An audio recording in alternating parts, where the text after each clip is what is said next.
Tu crois connaître l'histoire du cinéma français? Attends de voir comment ces 10 légendes nous ont quittés, en silence, en grandeur ou dans l'oubli. Certains ont marqué des générations, d'autres sont partis sans que tu le saches. Mais tous ont laissé une trace. Alain Delon, surnommé le Beau Ténébreux, est considéré comme l'une des figures les plus mythiques du cinéma français. Acteur à la beauté presque irréelle, il a incarné une virilité silencieuse et troublante, traversant les décennies avec un charisme magnétique.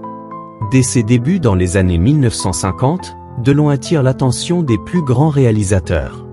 Mais c'est dans les années 1960 qu'il atteint la gloire avec des rôles iconiques. Le Samouraï 1967 de Jean-Pierre Melville, il y campe Jeff Costello, un tueur à gages silencieux et solitaire, devenu une référence stylistique du film noir. La piscine 1969 de Jacques Deray, ce huis clos torride face à Romy Schneider, son amour tragique, est devenu culte. Le Guépard 1963 de Luchino Visconti, sa prestation aux côtés de Burt Lancaster, incarne l'aristocratie italienne en déclin avec une intensité rare. Delon n'était pas seulement un acteur, c'était aussi une figure de fantasme, un homme au cœur de passions brûlantes et de drames personnels. Sa relation avec Romy Schneider a marqué l'opinion publique entre amour, rupture et tragédie. Père de 4 enfants, il a eu une relation difficile avec certains d'eux, notamment Anthony Delon, mais les années récentes avaient été marquées par une volonté d'apaisement et de transmission. Retiré du grand écran depuis plusieurs années, Alain Delon vivait dans sa propriété de Douchimont-Corbon, dans le Loiret. Affaibli par des problèmes de santé, notamment un AVC en 2019, il avait évoqué publiquement son souhait de mourir dignement. En 2023, son fils Anthony avait évoqué la possibilité que son père ait entamé une procédure de fin de vie assistée en Suisse, mais cela n'a jamais été confirmé officiellement. Ce qui est certain, c'est que Delon est décédé dans sa demeure, entouré de ses proches, loin des caméras mais avec une image intacte de monument national. Delon, c'était bien plus que des films. C'était une attitude, un regard, une présence. Il a influencé des générations d'acteurs et de réalisateurs, en France comme à l'international. Des artistes comme Jean-Paul Belmondo, Gérard Depardieu ou même Leonardo DiCaprio ont reconnu l'impact de son style sur leur travail. Il laisse derrière lui plus de 90 films, une palme d'honneur à Cannes en 2019 pour l'ensemble de sa carrière, et une aura éternelle de mystère et de solitude flamboyante. Je n'ai jamais été un acteur. J'ai été Alain Delon. Et ça a suffi. Alain Delon. Un artiste inclassable. Michel Blanc était bien plus qu'un simple comique. Membre fondateur de la troupe Le Splendide, il devient une figure incontournable de la comédie française dès la fin des années 1970. Mais derrière ses rôles de râleur névrosé ou de dragueur raté, se cachait un acteur subtil, parfois grave, toujours sincère.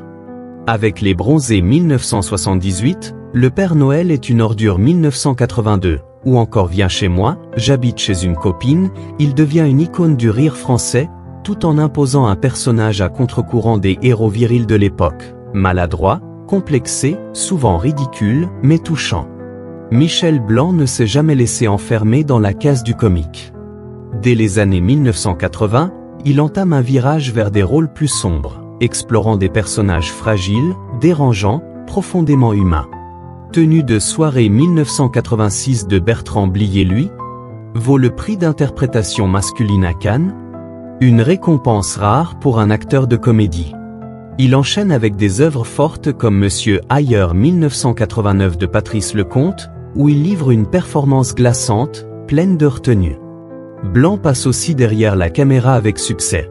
Ses films comme Marche à l'ombre 1984, Grosse fatigue 1994, ou Embrasser qui vous voudrez 2002 montrent un regard mordant sur la société, les relations humaines et les failles de chacun. Il dirige et offre des rôles magnifiques à des grands noms du cinéma français Charlotte Rampling, Karine Viard, Jacques Dutronc, tout en mettant en lumière ses propres failles et doutes avec une honnêteté rare. Connu pour sa discrétion médiatique, Michel Blanc a toujours protégé farouchement sa vie privée. Les dernières années, il vivait dans un relatif retrait artistique, n'apparaissant que pour des projets choisis, souvent en second rôle. Son décès en octobre 2024 a bouleversé le monde du spectacle. Plusieurs figures du splendide, Josiane Balasco, Thierry Lhermitte, Christian Clavier, lui ont rendu hommage, rappelant qu'il était le plus pudique et le plus profond de la bande. Michel Blanc laisse derrière lui une carrière de plus de 50 films, un style d'humour intelligent, caustique, tendre, et un regard lucide sur la solitude, le désir et les travers humains. Faire rire, c'est cacher des choses tristes avec de la lumière. J'ai toujours porté les deux. Un acteur discret au charisme élégant, Pierre Vernier n'a jamais été une vedette tapageuse. Et pourtant, sa silhouette élégante, sa diction parfaite et son regard pénétrant ont traversé plus de 6 décennies de théâtre, cinéma et télévision.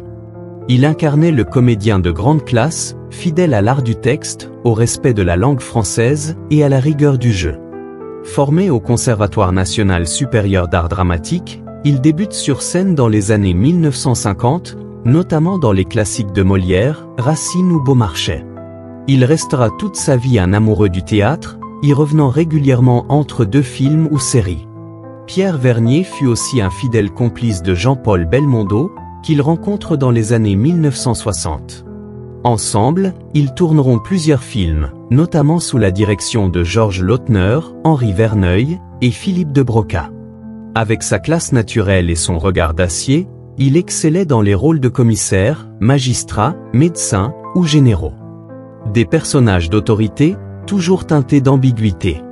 Parmi ses films notables, Le corps de mon ennemi 1976, Le professionnel 1981, Joyeuse Pâques 1984, Itinéraire d'un enfant gâté 1988.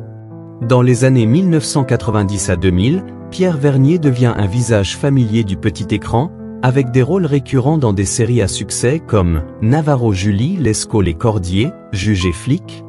Il incarne souvent des personnages d'autorité, mais toujours avec une profondeur, une noblesse, voire une ironie discrète.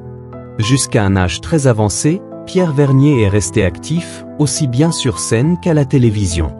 Sa dernière apparition notable date de 2021 dans une fiction historique, où il tenait un petit rôle de vieil aristocrate.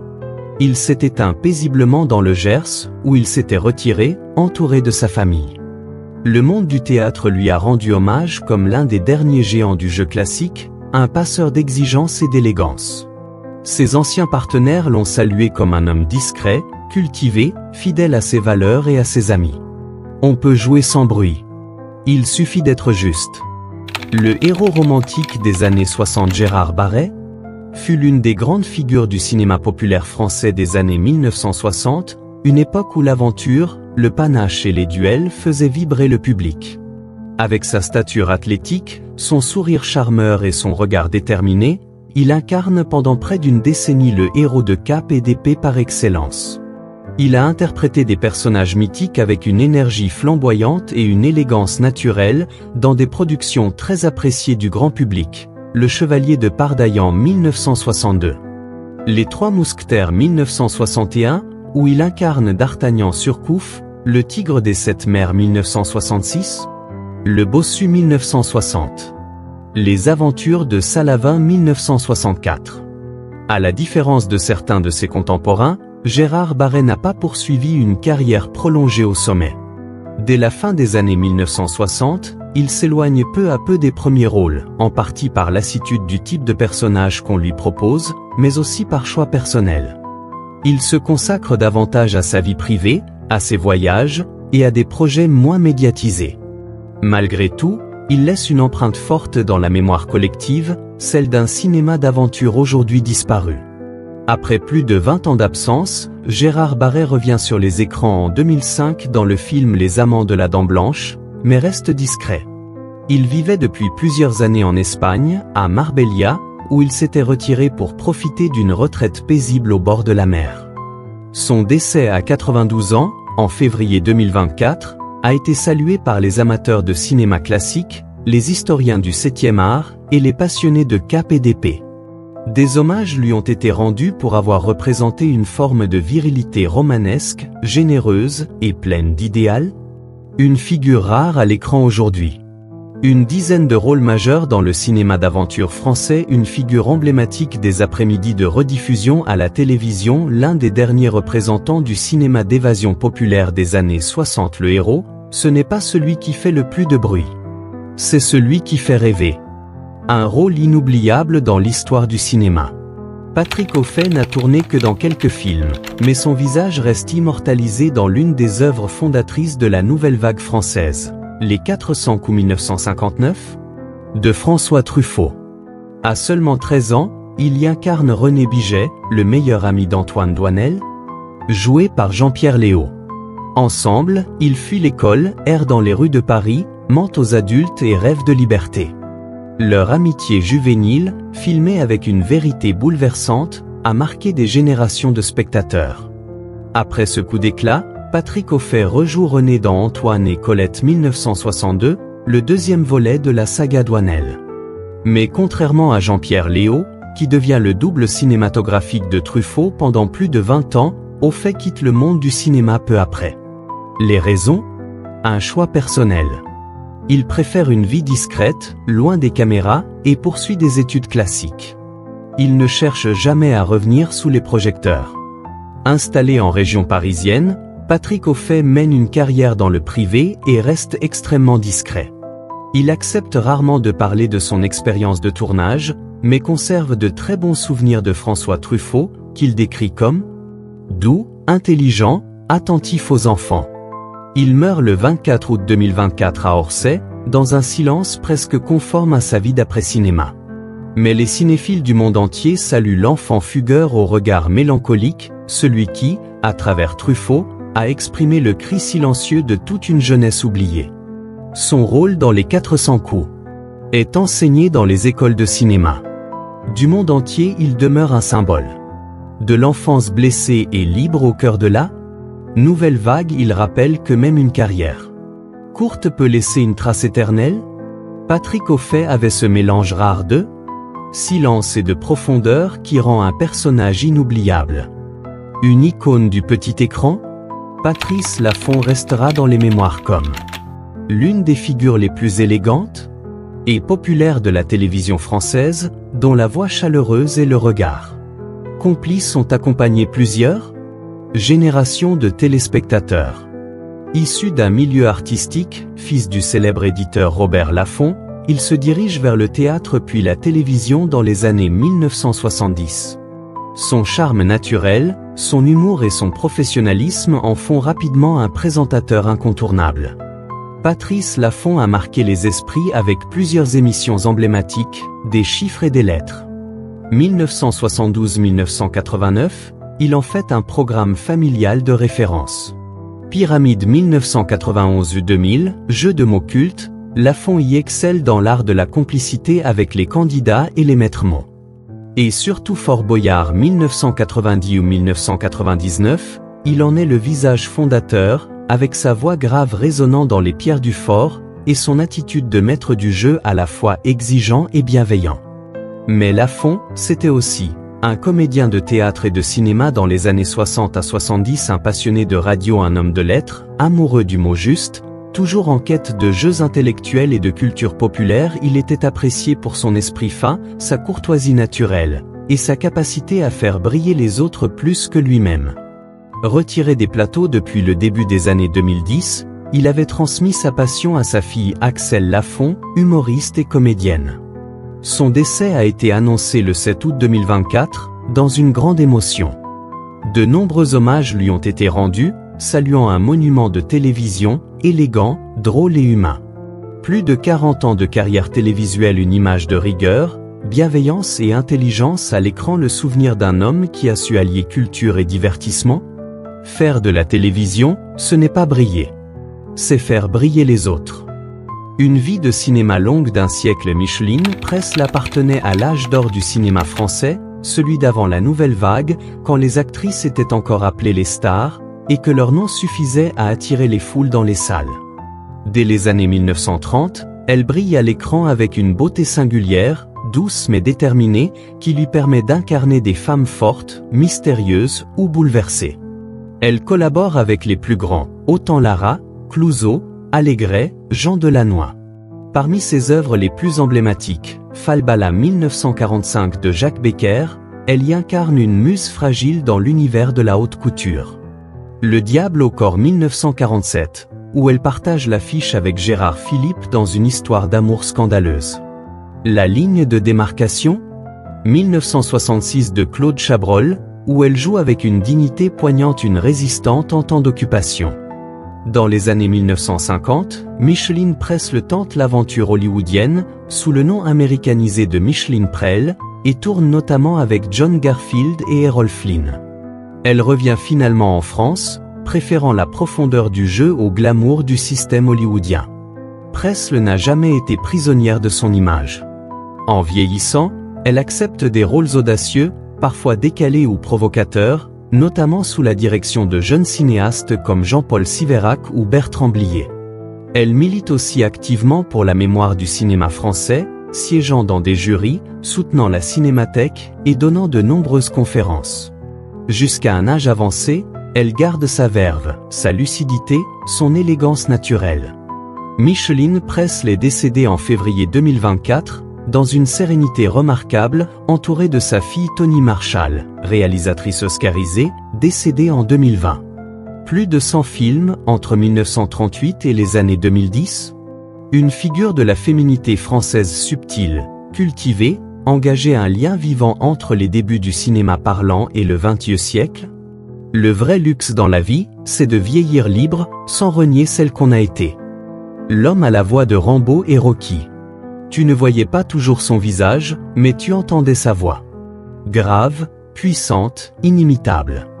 Alain Dorval était l'une des plus grandes voix du doublage français, rendu légendaire par ses interprétations de Sylvester Stallone, Nick Nolte, Carl Weathers ou encore Kurt Russell. Depuis les années 1980, il avait prêté sa voix virile et profonde à Rocky Balboa, John Rambo, Clubber Lang, Snake Plissken, ou encore au capitaine Haddock dans Le secret de la licorne.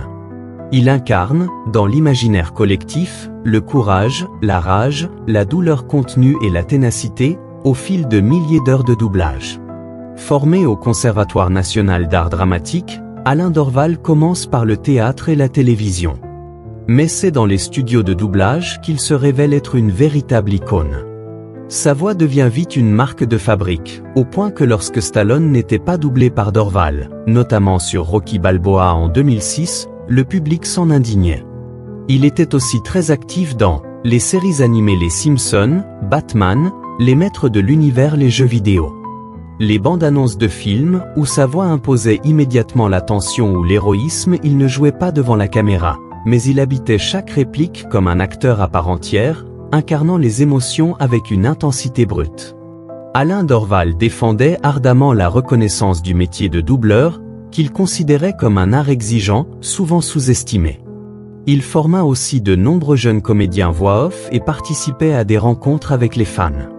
Il est décédé en février 2024 à 77 ans, des suites d'une maladie. Les hommages de la communauté du doublage, des cinéphiles et des acteurs qu'il avait doublés se sont multipliés. Beaucoup ont souligné qu'il a été plus qu'une voix, il a été une émotion partagée par des millions.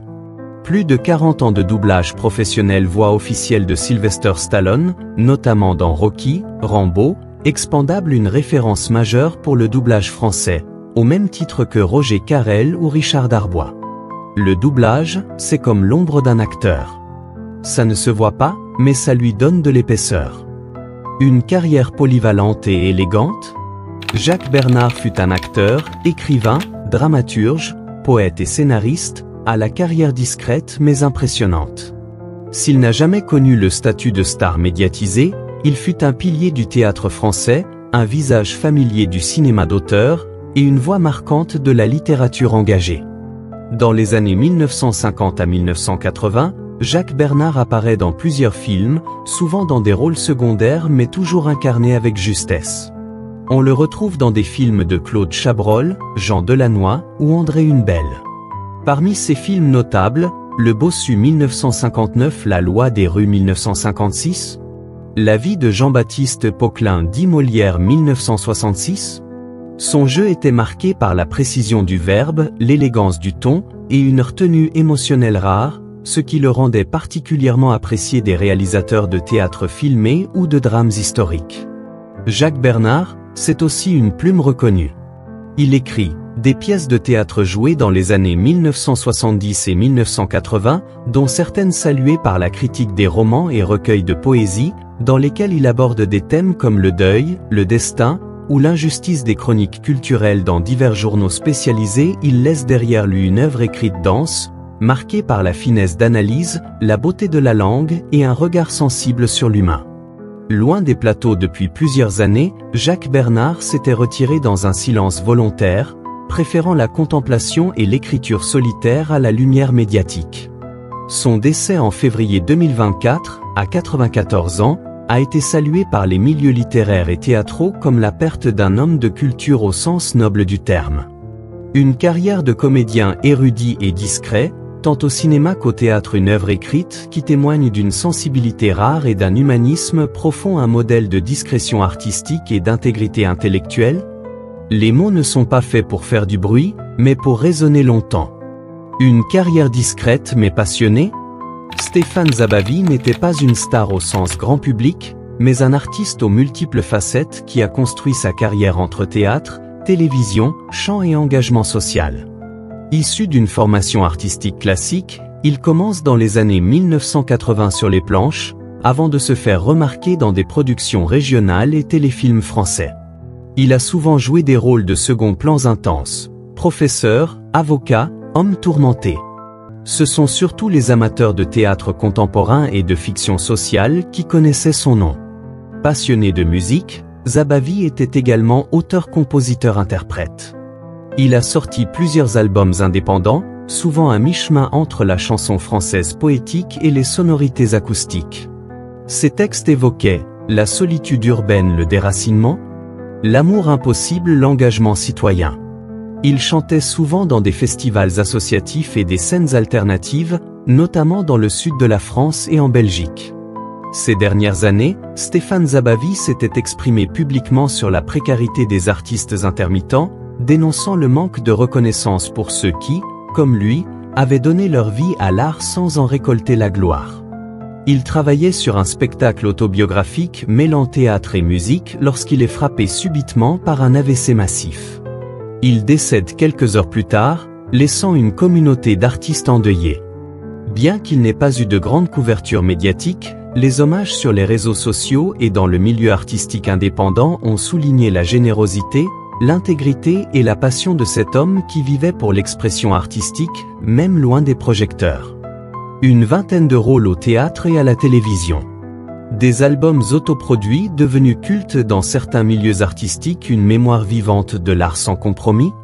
Ce que je n'ai pas crié sur scène, je l'ai chanté dans l'ombre.